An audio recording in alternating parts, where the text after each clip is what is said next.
नमस्कार, आप देख रहे हैं टुडे न्यूज। मैं हूं आपके साथ शनिया चौहान।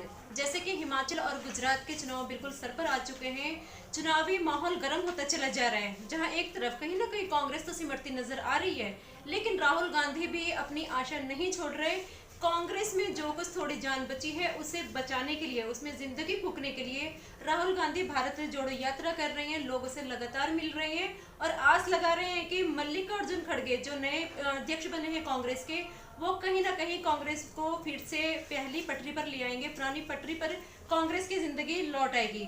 तो दूसरी तरफ अगर बात करें आम आदमी पार्टी की, तो केजरीवाल लगातार जिस तरह से पंजाब में गारंटियां दे रहे थे और गारंटियों के तर्ज पर ही उन्होंने पंजाब को जीत लिया, पूरा बहुमत केजरीवाल को मिल गया था। उसके बाद अब केजरीवाल की सीधी निगाह हिमाचल और गुजरात पर है।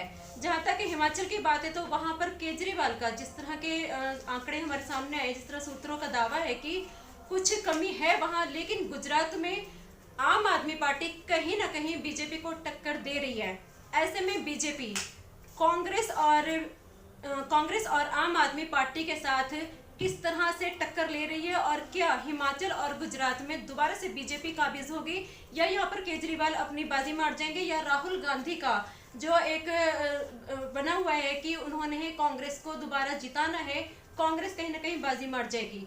इन मुद्दों पर बात करने के लिए आज मेरे साथ चंडीगढ़ से बीजेपी के प्रदेश अध्यक्ष अरुण सुद मौजूद हैं। उनसे हम बात करेंगे और जानेंगे कि बीजेपी हिमाचल और गुजरात में किस स्थिति में है।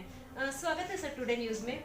सर, जैसे हिमाचल और गुजरात में इलेक्शन है, वहां पर लगातार कहा जा रहा है कि इस बार आम आदमी पार्टी टक्कर दे रही है।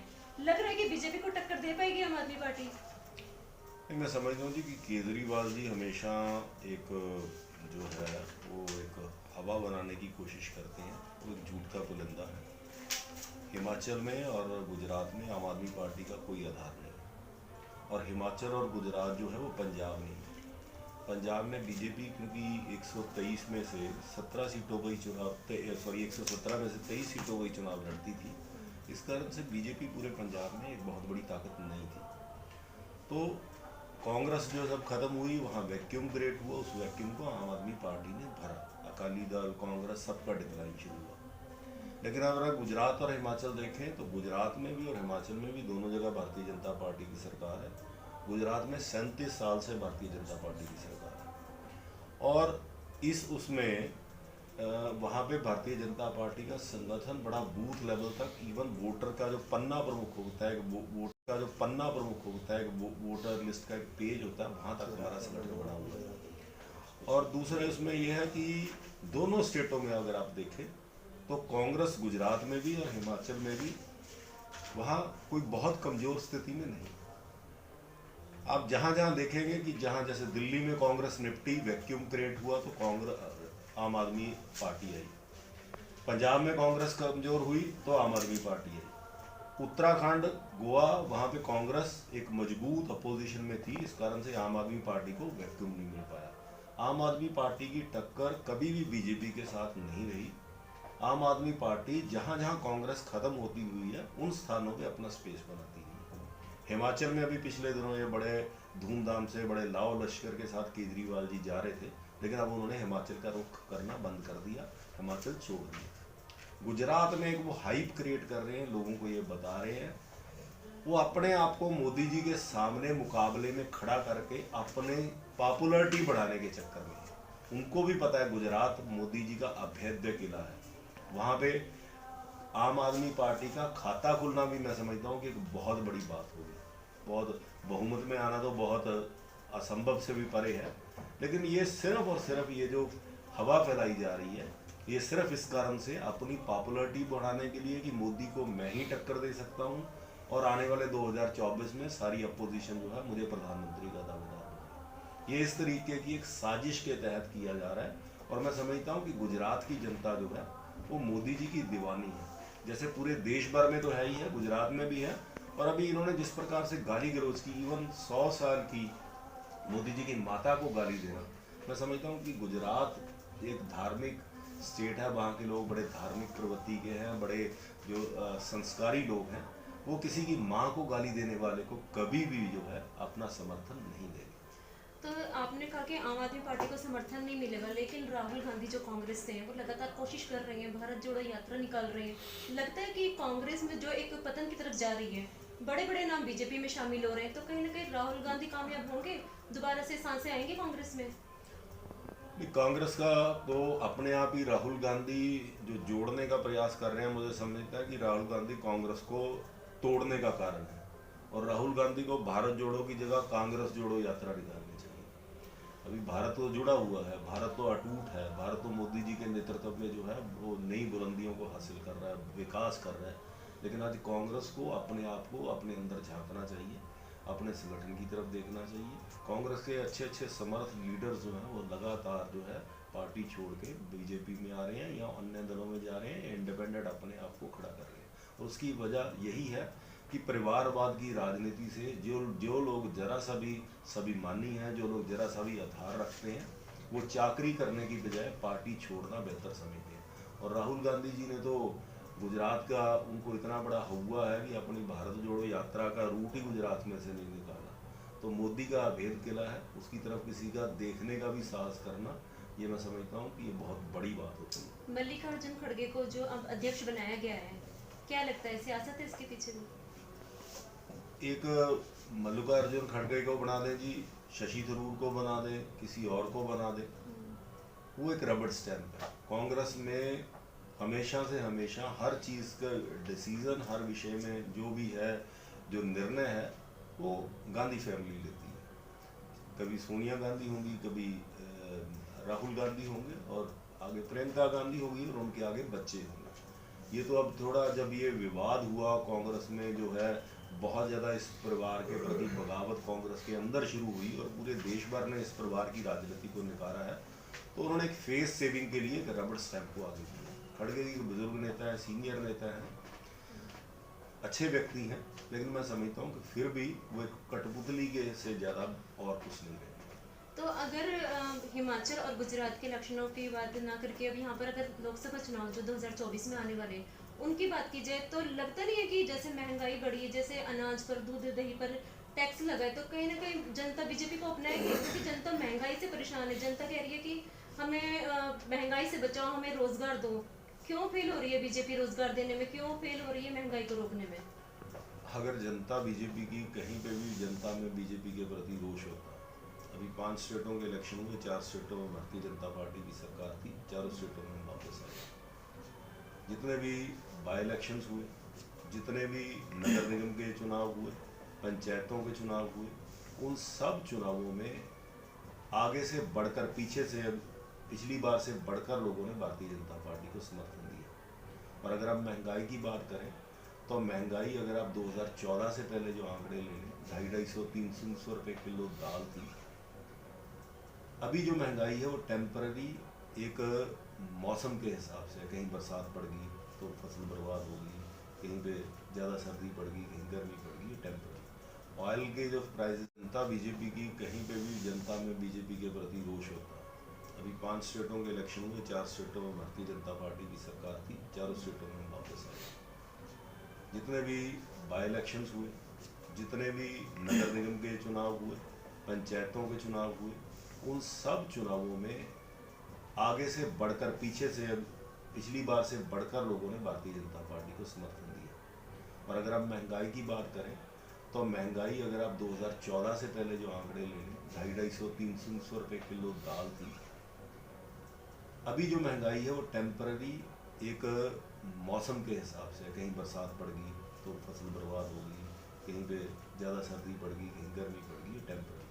ऑयल के जो प्राइसेस हैं वो आपको पता है पूरे वर्ल्ड में क्राइसिस है। हमने तो फिर रशिया से तेल खरीदने का जो निर्णय लिया पूरे यूरोप अमेरिका को नकारते हुए, मैं समझता हूँ उससे बड़ा हमने कंट्रोल किया है। आज पूरी दुनिया में आप देखें रेट क्या है, तो उस कारण से महंगाई आज कोई मुद्दा नहीं है। और ये जितना भी जो पिछड़ा वर्ग है, जो आप कह लीजिए कि लोअर क्लास है, लोअर मिडिल क्लास है, कोरोना के दौरान भी देश की सरकार ने मोदी जी के नेतृत्व में बहुत सारी राहत जो है लोगों को दी। चाहे वो 80 करोड़ लोगों को खाना देने की, अनाज देने की, 5 किलो अनाज प्रति व्यक्ति पर की महीना देने की बात हो, चाहे वो आयुष्मान कार्ड की बात हो, चाहे वो सब्सिडाइज सिलेंडर हो, चाहे वो शौचालय हो, आम वर्ग को, जिस वर्ग को ज़रूरत है उसको राहत पहुंचाई है सरकार। और देश में एक बड़ा इंफ्रास्ट्रक्चर भी ये सरकार खड़ा कर रही है। तो ये चुनाव अपने आप में एक जो है वो टेस्ट होता है कि जनता की नब्ज़ क्या है। अगर भारतीय जनता पार्टी लगातार चुनाव जीत रही है और हर चुनाव जीत रही है, ये अपने आप में साबित करता है कि जो है मोदी जी हैं वो आज भी हिंदुस्तानियों के हृदय सम्राट हैं और हिंदुस्तानियों के हृदय में, उनके दिलों में भारतीय जनता पार्टी बसती है। और भारतीय जनता पार्टी पर देश की जनता विश्वास करती है और भारतीय जनता पार्टी के नेतृत्व में, भारतीय जनता पार्टी के हाथों में हिंदुस्तान की जनता को ये विश्वास है कि मोदी जी जो भारतीय जनता पार्टी के सर्वोच्च नेता हैं वो इस देश को नई दिशा में ले जाएंगे, नई जो है विकास के नए मापदंड तय करेंगे। और पूरा देश ही नहीं, पूरी दुनिया भर में जो आज हिंदुस्तान एक विश्व लीडर के रूप में उभर रहा है, मैं समझता हूँ कि ये हम सब के लिए एक बड़ा गर्व का विषय है। एक आखिरी सवाल पूछना चाहूँगी आपसे कि जैसे आप बीजेपी कहती है कि कांग्रेस परिवारवाद की राजनीति करती है और केजरीवाल गारंटियों की राजनीति करते हैं, तो वहीं पर विरोधी दलों का ये कहना है कि बीजेपी जो है वो धर्म की राजनीति करती है। जहां महंगाई बेरोजगारी के लिए जनता बात करती है, वहां धार्मिक मुद्दों को जनता के बीच छोड़ दिया जाता है ताकि उनका ध्यान भटका कर सके। तो कितनी सच्चाई है इसमें कि बीजेपी पे क्यों हमेशा इल्जाम लगता है कि धर्म की राजनीति बीजेपी करती है? ये भी एक ये बड़ा प्रोपेगेंडा जो है वो भारतीय जनता पार्टी के खिलाफ हमेशा से अपोजिशन करती रही। हम जरूर इस देश की कला, संस्कृति, सभ्यता का हम मान सम्मान करते हैं।